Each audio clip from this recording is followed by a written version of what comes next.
policijski službenici sektora kriminalističke policije ove policijske uprave zajedno u suradnji sa policijskim službenicima prve i druge policijske postaje Rijeka, policijske uprave Zagrebačke i Splitsko-dalmatinske proveli su znači opsežno krim istraživanje glede razrješavanja kaznenog djela dvije teške krađe provaljivanjem u bankomate koji su počinjene na području ove policijske uprave.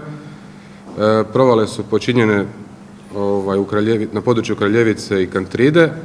Tom prilikom počinitelji su izvršili tešku krađu provaljivanja na način da su izazvali eksploziju punjenjem plina u bankomate gdje su nastala velika oštećenja na bankomatima i ono što je bitno spomenuti da su znači prilikom izvršenja tih kaznenih djela koristila su se ukradena vozila koja su sva pronađena i znači za to kaznena djela smo prijavili hrvatskog državljana starosti 54 godine, dok za drugim hrvatskim državljanima i dalje tragamo, tako da se kriminalističko istraživanje dalje nastavlja.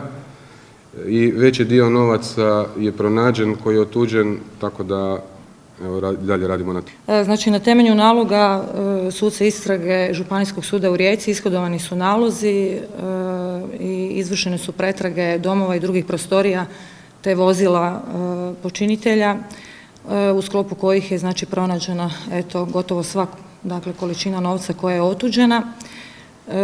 Također u suradnji sa Policijskom upravom Zagrebačkom i Splitsko-dalmatinskom izvršene su pretrage također vozila gdje su pronađeni predmeti koji se mogu dovesti u svezu sa počiniteljima, ali i samim počinjenjem kaznenoga djela.